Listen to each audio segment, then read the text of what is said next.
Selamat datang di channel Simar Imam. Seperti biasa, jangan lupa pasang headset kalian. Siapkan kopi dan camilan. Lupakan pahitnya kehidupan. Mari kita dengarkan sambil rebahan. Penembak jitu terbaik. Bab 1541. Mary tidak berniat pergi sama sekali. Dia mengangkat gelasnya dan menyentuh Liva dengan ringan, dan berkata sambil tersenyum, "Jika aku keluar dari pintu ini sekarang, kamu pasti akan menyesalinya." Lian mengerutkan kening, sedikit tidak menyukai wanita di depannya. "Mengapa menurutmu kota kekacauan ada di sini?" Maria bertanya. "Mengapa?" Lian bertanya. Dia benar-benar tidak mempertimbangkan pertanyaan ini dengan serius, karena tempat ini sudah menjadi kota kekacauan jauh sebelum dia datang, dan alasan keberadaannya sudah diketahui semua orang. Kota kekacauan terletak di persimpangan 3 kerajaan dan termasuk dalam zona 3 kerajaan. Selain itu, sesekali terjadi baku tembak antara 3 kerajaan menjadikan tempat ini sebagai medan perang. Penjahat yang tak terhitung jumlahnya datang ke sini, meningkatkan kekacauan di sini, oleh karena itu dinamakan kota kekacauan. Karena seseorang ingin dia menjadi seperti ini. Maria berkata dengan serius. Alis Lian kembali menegang. Jika seseorang bisa membuat sebuah kota menjadi seperti sekarang, maka orang tersebut pasti memiliki kekuatan yang sangat besar, begitu kuatnya hingga dia bisa melakukan intervensi di 3 negara yang mengelilingi kota kekacauan. "Siapa?" Lian bertanya. Mary terkikik, mengangkat bukunya dan berkata, "Itulah sebabnya aku ingin kamu bergabung dengan kami, untuk membantu kami menemukan pria ini." "Lalu siapa kamu?" Lian bertanya. "Saya belum bisa memberitahu Anda hal ini, atau Anda bisa menyebut kami pembawa pesan keadilan." Maria berkhotbah. "Utusan keadilan. Sungguh menjijikkan ada yang memanggilku seperti itu." Lian merasa tidak bahagia, bukan karena Mary merujuk pada dirinya sendiri, tapi karena pihak lain belum mengungkapkan identitasnya. "Kamu bahkan tidak ingin mengatakan siapa dirimu, tapi kamu ingin aku bergabung denganmu. Menurutmu apakah ini mungkin?" Lian menelan anggur di gelas itu dalam satu tegukan, lalu membanting gelas itu ke atas meja untuk mengungkapkan ketidakpuasannya. Mary berkata sambil tersenyum, "Saya tahu Anda sangat tidak bahagia sekarang, tetapi Anda harus tahu satu hal. Alasan mengapa saya tidak mengatakannya adalah untuk melindungi Anda, karena waktunya tidak tepat." "Lindungi aku." Lian mendengus, berdiri, membuka pintu, dan berkata tanpa ekspresi. "Nyonya, menurut saya Anda benar-benar harus pergi dari sini. Mary tidak tinggal di sini kali ini." Dia mengayunkan anggur ke dalam gelas dan menaruhnya di atas meja. Dia berdiri dan berjalan keluar pintu. "Menurutmu siapa yang memiliki kemampuan untuk membuat tempat ini seperti sekarang ini? Scott, Roher atau kekuatan yang diwakili oleh Clint?" "Tidak. Jika Anda benar-benar berpikir demikian, Anda salah besar. Mungkin orang-orang di belakang mereka memiliki sedikit kekuatan dan dapat mempengaruhi sedikit perkembangan kota dan melakukan beberapa hal yang melanggar hukum di kota ini, namun kekuatan mereka pasti tidak akan mempengaruhi keberadaan kota kekacauan. Anda membutuhkan kami dan kami juga. Pikirkan baik-baik, bergabunglah dengan kami, dan perlahan-lahan Anda akan mengetahui kebenarannya." "Nyonya, memang banyak hal yang saya tidak tahu dan tidak bisa memastikannya, tapi ada satu hal yang saya tahu betul, yaitu jika Anda tidak pergi, saya khawatir Anda tidak akan pernah pergi. Punya kesempatan untuk pergi lagi." Lian berkata dengan tenang, merasa kesabarannya cukup baik hari ini. "Kamu percaya diri dan sedikit sombong." Mary tersenyum dan melangkah maju. Bibir Lian melengkung. Wanita ini, dia membalas perasaannya kata demi kata. Harus kuakui satu hal, penampilan Mary mempengaruhi Lian sampai batas tertentu. Setidaknya dia tidak tidur nyenyak malam ini. Keesokan paginya, sebelum Lian bangun, Sonny mengetuk pintunya. Lian membuka pintu dan berkata, "Jika ada yang ingin kamu katakan, katakan saja padaku." Ia tahu betul jika tidak terjadi apa-apa, Sonny tidak akan pernah mengganggunya saat ini. "Temanmu melompat dari gedung." Sonny berkhotbah dengan sedikit cemas. "Teman." Lian mengerutkan kening. Dia tidak punya banyak teman di kota ini. Mungkin yang ke salah satunya, begitu pula Zhao Pan dan lainnya. Bagaimana mungkin melompat dari gedung ada hubungannya dengan mereka? Siapa itu? Di mana itu? Kapan itu terjadi? Lian bertanya 3 kali, menunjukkan kepeduliannya terhadap masalah ini. Sonny menjawab, pria bernama Kong itu melompat dari lantai atas hotel mereka. Itu terjadi 10 menit yang lalu. Saya bergegas setelah menerima berita itu. "Pak, jangan heboh, untung dia tidak mati, tapi jatuh ke mobil di bawah." "Di mana dia sekarang?" Lian bertanya dengan lega. "Di hotel," jawab Sonny. Lian tidak bertanya lagi, dia mengganti pakaiannya dan membiarkan Sonny mengantarnya ke pintu hotel Zhao Pan. Di kota yang kacau, orang meninggal setiap hari karena satu dan lain hal. Satu orang melompat dari gedung dan selamat. Kejadian ini seperti melempar batu ke laut masalah ini. Mobil yang kempes itu masih ada, itu adalah mobil van yang digunakan pihak hotel untuk menarik barang, namun rangkanya sudah roboh seluruhnya. Lian memasuki hotel dan menemukan bahwa Zhao Pan, Yang Ke, dan Li Jianfeng semuanya ada di sini. "Masalah ini tidak ada hubungannya denganmu." Yang Ke sudah memutuskan hubungan dengan Lian sebelumnya, jadi dia berbicara dengan dingin. Lian mengabaikannya dan bertanya, di mana orang itu? Kamar tidur di lantai atas. Zhao Pan menjawab, bolehkah aku naik dan melihat? Lian bertanya. Zhao Meng mengetuk keningnya. Lian melihat Kong Huahua di kamar tidur di lantai atas. Karena patah tulangnya, tubuhnya ditutupi perban dan dia terbaring di tempat tidur seperti mumi. Matanya menatap kosong ke langit-langit, air liur menetes di sudut mulutnya, dan dia tidak bereaksi terhadap gangguan Lian. Setelah beberapa saat, Lian kembali ke lantai pertama, berdiri di depan Yang Ke dan yang lainnya dan bertanya, apa yang terjadi? Kami menemukan ini pada dirinya. Li Jianfeng berkata sambil mengeluarkan botol transparan seukuran ibu jari, dengan pil biru kecil di dalamnya. Apa? Lian bertanya dengan bingung. Smurf, sejenis obat psikedelik, hanya sepertiganya yang bisa membuat orang tersesat dan tenggelam dalam halusinasi. Li Jianfeng menjelaskan, suaranya berhenti sebentar sebelum berbicara lagi. Kami baru saja melakukan tes darah dan menemukan bahwa dia memiliki komponen halusinogen di dalam tubuhnya. Jadi dia tidak sengaja jatuh dari gedung setelah meminum narkoba. Lian bertanya dengan cemberut. Dia tidak pernah memakai narkoba, paling-paling dia hanya minum wine. Yang Ke berkhotbah dengan suara yang dalam. Selain itu, saya melihatnya 10 menit sebelum kecelakaan. Dia tidak menunjukkan tanda-tanda penggunaan narkoba atau minuman keras. Tapi kenapa ada halusinogen di tubuhnya? Lian bertanya dengan bingung. Masalahnya terjadi dalam waktu 10 menit setelah saya melihatnya. Pasti ada sesuatu yang terjadi padanya. Jawab Yang Ke. Bab 1542. Apakah ada pengawasan? Lian bertanya. Memiliki. Tapi tidak ada satupun di kamar tidur, hanya di lorong. Petik 2. Jawab Zhao Pan. Lian melihat video pengawasan. Apa yang terjadi seperti yang dikatakan Yang Ke? Setelah keduanya bertemu, Kong Huahua sangat normal, tetapi dalam 10 menit setelah memasuki kamarnya, ada yang tidak beres. Dari video pengawasan terlihat Kong Huahua keluar dari kamar sendirian, seolah-olah sedang berjalan dalam tidur, lalu pergi ke rooftop.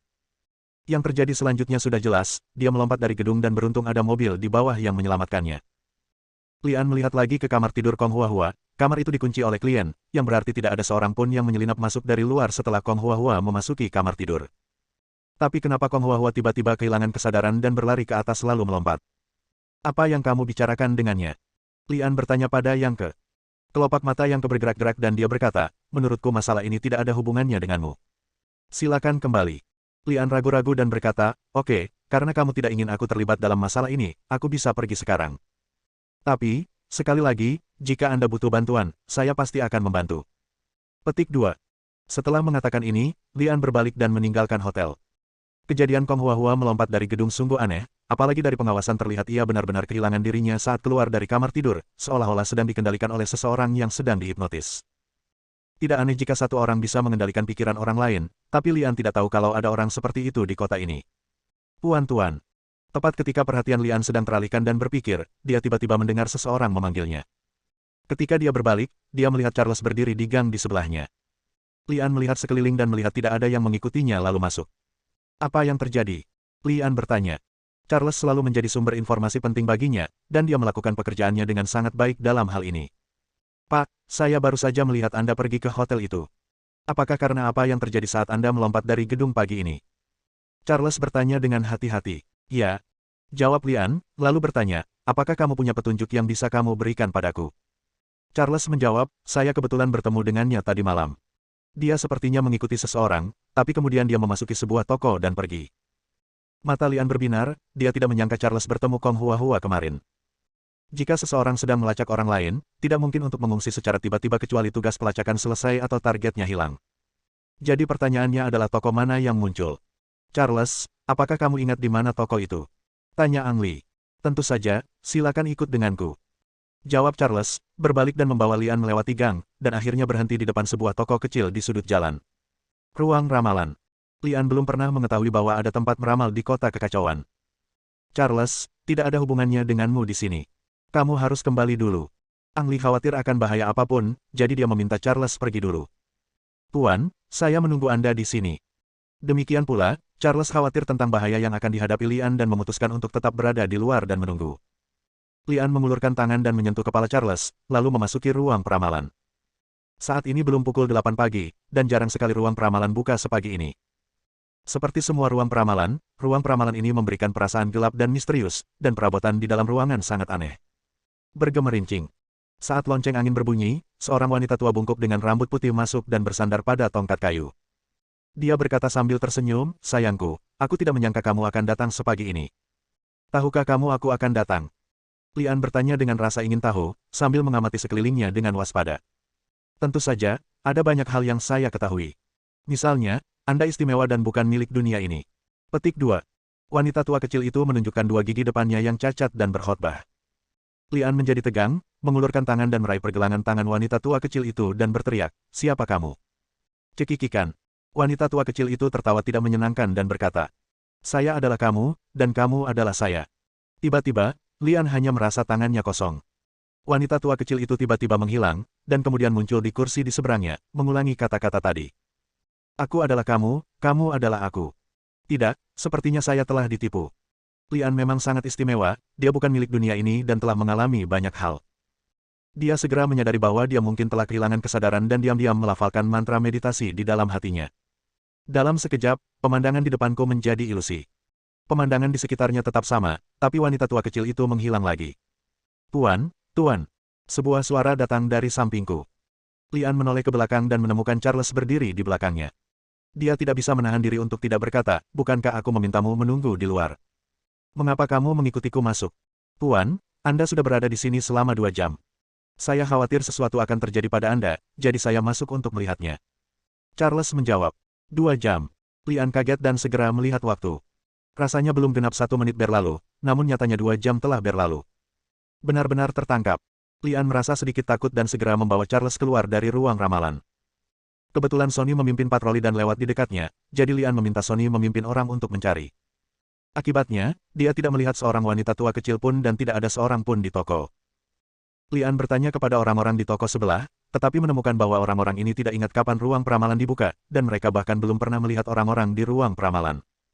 Ada aura menakutkan pada semua ini, dan rasanya seperti semua orang terhipnotis. Ya, hipnosis. Lian memikirkan kenapa Kong Huahua tiba-tiba melompat dari gedung karena dia telah dihipnotis sebelumnya. Setelah jangka waktu tertentu atau setelah menerima semacam sugesti, dia melakukan gerakan yang tidak normal seperti melompat dari gedung. Ramalan, hipnosis. Kekuatan aneh tiba-tiba muncul di kota kekacauan. Dengan kata lain, kekuatan aneh ini telah lama tersembunyi di kota, dan itu juga terkait dengan Yang Ke. Kong Huahua pasti telah menerima instruksi dari Yang Ke untuk menyelidiki sesuatu, dan kemudian penyelidikan Kong Huahua mengancam seseorang, jadi dia dihipnotis dan melompat dari gedung. Lian bertanya pada Charles apakah dia melihat orang yang diikuti Kong Huahua. Charles sangat yakin bahwa dia pernah melihatnya sebelumnya, tetapi dia tidak pernah bisa membayangkan seperti apa rupa orang itu. Ang Li curiga Charles juga pernah dihipnotis dan dihapus ingatannya. Tidak peduli apa yang sedang diselidiki Yang Ke, yang pasti ini adalah masalah yang sangat berbahaya, dan musuhnya sangat aneh. Jika kita ingin mengetahui jawabannya, kita hanya bisa memulai dengan Yang Ke, tapi Yang Ke jelas tidak ingin Lian mengetahui hal ini. Lian mengerutkan kening, bertanya-tanya apakah akan terus melakukan intervensi. Bab 1543. Lian mengirim seseorang untuk memantau ruang ramalan, dan petunjuknya untuk sementara terputus. Di malam hari, saat Lian bersiap-siap tidur setelah seharian bekerja, Sonny kembali ke kamarnya. "Ada apa?" tanya Lian. Sonny memberi hormat dan berkata, "Wanita bernama Mary itu ada di sini lagi." "Dia." Lian mengerutkan kening. "Mary diusir olehnya kemarin, dan sekarang dia datang ke sini lagi." Sonny berkata, "Dia bilang dia akan memberimu hadiah besar. Jika kamu tidak menerima hadiah ini, kamu akan rugi." "Kerugianku?" Lian mencibir. "Katanya hadiah ini ada hubungannya dengan apa yang sedang kamu selidiki," lanjut Sonny. Kong Huahua. Mata Lian berbinar. Satu-satunya hal yang dia selidiki sekarang adalah insiden Kong Huahua melompat dari gedung. Mary jelas mengacu pada kejadian ini. "Biarkan dia masuk," perintah Lian. Sonny ragu-ragu dan berkata, "Pak, dia bilang dia ingin Anda keluar karena hadiah itu bukan miliknya." Lian mengerutkan kening, berpikir bahwa Mary bukanlah wanita sederhana. Dia jelas-jelas menyalahkan dirinya sendiri karena mengusirnya kemarin dan ingin menggunakan masalah ini untuk mendapatkan keuntungan. "Tuan, apakah Anda ingin saya keluar dan mengajaknya masuk?" tanya Sonny. Lian menggelengkan kepalanya, berdiri dan berkata, "Karena dia sangat ingin aku keluar, maka aku akan keluar." Mary sedang duduk di dalam mobil yang agak bobrok di luar gerbang pangkalan. Ketika dia melihat Lian keluar, dia membunyikan klakson, lalu membuka pintu dan berkata, "Masuk ke dalam mobil." Lian tidak ragu-ragu dan masuk ke mobil Mary. Mary tidak memberikan penjelasan apapun. Setelah Lian masuk ke dalam mobil, dia menyalakan mobil dan melaju menuju properti Jian, dan akhirnya memasuki sebuah rumah pribadi yang tidak mencolok. Ada beberapa orang asing yang bersenjata lengkap di dalam rumah. Mereka seharusnya datang ke kota bersama Mary. Mereka diperintahkan oleh Mary dan menerima pelatihan yang ketat kuat. Orang-orang ini tidak berkata apa-apa setelah melihat Mary. Mereka hanya menganggukkan dahi dan membuka pintu. "Akan sangat berbahaya bagimu untuk bertemu orang ini nanti. Aku harap kamu siap secara mental." Mary berkata dan menyerahkan helm yang mirip dengan yang dikenakan oleh Magneto kepada Ang Lee, dan dia sendiri juga memakainya. Untuk apa? Lian bertanya dengan rasa ingin tahu. Orang itu bisa memanipulasi pikiran orang. Ini bisa berdampak tertentu, tapi kamu tetap harus berhati-hati. Orang dengan pikiran lemah bisa dengan mudah jatuh ke dalam perangkap ini. Maria menjelaskan. Memanipulasi pikiran orang, maksudmu hipnosis, dengan seorang peramal di dalamnya. Suasana hati Lian sedikit berfluktuasi, dan dia tidak menyangka peramal itu akan jatuh ke tangan Mary. Kejadian ini sekali lagi menunjukkan bahwa Mary adalah orang yang cerdas. Dia mengetahui apa yang dibutuhkan Lian dan mendapatkannya terlebih dahulu. Hati-hati, kata Mary dan memberi isyarat agar Lian memakai helmnya. Setelah Lian memakai helmnya, Mary membuka pintu. Hanya ada satu lampu gantung di ruangan itu, dan di bawah lampu itu duduk seorang pria parubaya yang tidak mencolok. Dia diikat ke kursi dengan tali, dan dijaga oleh dua pria bersenjata yang juga mengenakan helm. Kamu tidak ada hubungannya denganku di sini, Mary memerintahkan penjaga itu, dan setelah mereka berdua keluar, dia berkata pada Lian, jika kamu tidak ingin aku tinggal, aku bisa keluar. Tidak, kamu tetap di sini dulu, kata Lian dan berjalan ke depan. Peramal itu menatap Lian dengan ekspresi yang sangat tenang. Apakah kamu mengenalku? Lian bertanya. Kamu sekarang adalah sosok terkenal di kota. Siapa yang tidak mengenalmu? Kata peramal itu sambil tersenyum. Lian kembali menatap Mary, lalu berkata kepada peramal, dia bilang kamu bisa mengendalikan pikiran orang. Apakah ini benar atau salah? Kamu bisa mencobanya. Peramal itu tersenyum licik. Ang Lee melepas helmnya dan berkata, jika kamu benar-benar bisa mengendalikan pikiranku, aku tidak akan membunuhmu. Ayo kita mulai. Inilah sebabnya Lian meminta Mary untuk tetap tinggal. Jika dia benar-benar dimanipulasi oleh peramal, Mary setara dengan asuransi. Tentu saja, Lian juga menganggap bahwa ini mungkin jebakan bagi Mary. Senyuman di wajah sang peramal menjadi semakin aneh, dan matanya bersinar dengan cahaya biru samar.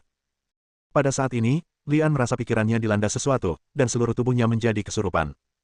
Namun Ang Lee segera kembali normal, karena sebelum melepas helmnya, ia sudah mulai melafalkan mantra meditasi dalam hati untuk menjaga ketenangan dirinya. Hah! Ekspresi peramal berubah dan dia menatap Lian dengan heran. Sepertinya kemampuan manipulasimu tidak begitu cemerlang. Lian berkata sambil tersenyum. Kamu sangat kuat, kata peramal itu. Apakah dia hadiah yang kamu berikan padaku? Lian menoleh ke arah Mary dan berkata. Mary juga sedikit terkejut, dia sudah memikirkan langkah Lian melepas helm untuk mengujinya, karena itu adalah cara terbaik untuk membuktikan bahwa dia tidak berbohong. Ya, jadi aku bisa membawanya pergi. Lian bertanya lagi. Ya, jawab Maria. Bagus. Lian menjawab dengan ringan, mengeluarkan pisau yang tersembunyi di tubuhnya dan memotong talinya, menepuk bahu peramal itu dan berkata. Ikutlah denganku. Peramal itu jelas ragu-ragu, namun akhirnya memutuskan untuk mengikuti Lian karena dirasa akan lebih bermanfaat baginya. Saya harap Anda mempertimbangkan kembali permintaan saya. Mary memulai. Jangan khawatir, aku akan mempertimbangkannya dengan serius, tapi tidak sekarang. Lian berkata dan berjalan melewati Mary, dan peramal di belakangnya segera mengikutinya. Mary mengaturkan mobil untuk Lian. Setelah masuk ke dalam mobil, Lian menyerahkan helm itu kepada peramal dan berkata, pakailah. Kalau helm ini benar-benar bisa berfungsi sebagai pelindung, maka helm ini hanya perlu dipakai oleh peramal. Saya benar-benar tidak mengerti mengapa Mary menginginkan satu untuk setiap orang. Mungkin mengetahui bahwa dia tidak memiliki peluang melawan Lian, peramal itu sangat patuh dan mengenakan helmnya. Faktanya, antara berjalan keluar kamar dan masuk ke dalam mobil, peramal diam-diam menggunakan kemampuannya 2 kali untuk memanipulasi pikiran Lian, namun gagal kedua kali. Kembali ke pangkalan, Lian menuangkan segelas bir dingin untuk dirinya sendiri dan memberikan segelas kepada peramal pada saat yang sama, lalu bertanya, apakah Anda bertanggung jawab atas insiden lompatan pagi ini? Ya. Peramal itu menyesap bir sebelum berbicara. Mengapa kamu melakukan itu? Lian bertanya dengan rasa ingin tahu. Peramal itu menjawab, saya disuruh melakukan itu. Jika saya tidak melakukannya, saya akan mendapat masalah atau mati. Siapa yang memesannya? Lian bertanya. Peramal itu menggelengkan kepalanya. Tidak bisa mengatakannya atau tidak mau mengatakannya. Lian bertanya. Peramal itu menjawab, sebenarnya, saya tidak mengenalnya. Dia tiba-tiba masuk ke kamar saya dan berada di luar kendali saya seperti Anda. Dia memegang senjata di tangannya dan saya harus melakukan apa yang dia minta. Bab 1544. Kalau begitu kamu harus mengingat penampilannya, kan? Lian berpikir sejenak dan bertanya. Peramal itu mengangguk. Gambarkan dia. Lian menemukan kertas dan pena dan menyerahkannya kepada peramal. Keterampilan menggambar peramal itu tidak terlalu bagus, tetapi dia akhirnya berhasil menggambar ciri-ciri orang lain.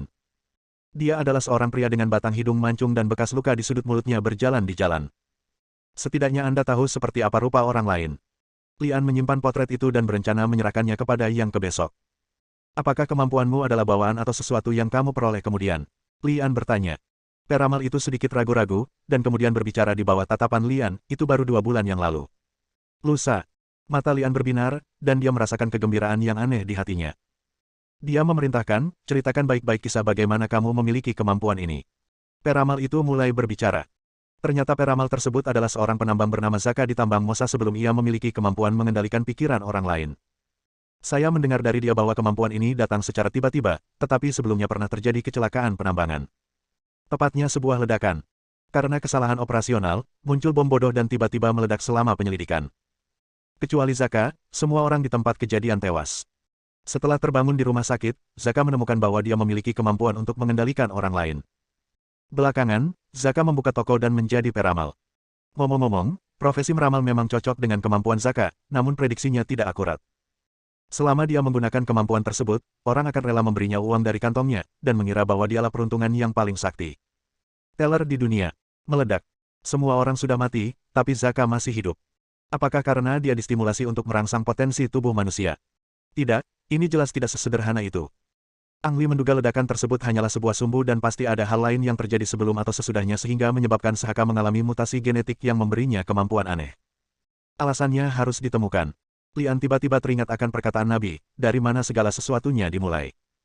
Inilah tujuan sebenarnya datang ke kota ini. Jika tidak ada cara untuk mengetahui alasan mengapa mutasi genetik Zaka menyebabkan kemampuannya, maka kemungkinan besar dia akan tersingkir dari dunia. Jadi kamu hanya menunjukkan kemampuan ini di depan pelangganmu. Lian bertanya setelah memilah pikirannya. Ya. Selain itu, saya sangat berhati-hati setiap kali menggunakan kemampuan ini, dan saya tidak akan pernah ketahuan. Zaka berkata dengan takut-takut. Ang Li curiga Zaka tidak mengatakan yang sebenarnya, atau dia terekspos saat menggunakan kemampuan ini, dan bahkan dia tidak mengetahuinya. Kalau tidak, bagaimana menjelaskan bagaimana pria dengan bekas luka di sudut mulutnya mengetahui bahwa dia memiliki kemampuan ini dan membiarkan dia menggunakan kemampuan ini untuk menghadapi Kong Huahua? Dan bagaimana Maria tahu? Helm isolasi semacam ini jelas bukan sesuatu yang bisa dicapai dalam waktu singkat. Singkatnya, Ang Li menemukan bahwa ada rahasia besar yang tersembunyi di kota kekacauan. Inilah alasan sebenarnya mengapa 4 kekuatan besar harus tetap tinggal meskipun mereka marah. Apakah Yang Ke juga mengetahui rahasia ini? Lian curiga dia tahu, atau pernah melakukan kontak dengannya. Tuan, tolong jangan bunuh saya benar-benar tidak melakukan hal buruk. Kalaupun ada, itu terpaksa. Zaka berkata dengan ketakutan di wajahnya, lalu berteriak lagi. Selama kamu tidak membunuhku, aku bisa melayanimu. Sungguh, apapun yang Anda minta saya lakukan, saya pasti akan melakukannya dan melayani Anda dengan sepenuh hati. Ang Li memandang Zaka yang ketakutan dan berteriak, Sony. Sony membuka pintu dan masuk, memberi hormat dengan hormat militer dan berseru, Tuan. Beri dia makanan dan ruang untuk dia beristirahat. Ingat, dia adalah orang yang sangat berbahaya. Jika Anda menemukannya melepas helm di kepalanya, atau jika dia punya ide ini, tembak saja dia. Apakah kamu mengerti? Dimengerti. Jawab Sony. Terima kasih, terima kasih. Yakinlah bahwa saya tidak akan melepas helm tanpa izin Anda, dan saya pasti akan mendengarkan Anda. Zaka mengangguk dan membungkuk. Setelah mengirim Zaka pergi, Lian melihat waktu dan menemukan bahwa itu belum terlambat, jadi dia bangkit dan meninggalkan markas untuk mencari Yang Ke. Tidak ada kesalahan di setiap lagu, 1 postingan, 1 konten, 161, 1 buku, lihatlah. Yang Ke menutup toko setelah insiden lompatan, dan Lian menemukannya di Hotel Zaopan. Sudah kubilang, kamu tidak perlu mengurus urusan kami. Yang Ke bertingkah seolah dia menjauh dari Lian begitu dia melihatnya. Lian berkata sambil tersenyum, saya di sini hanya untuk mengajukan pertanyaan. Apakah Anda kenal orang ini?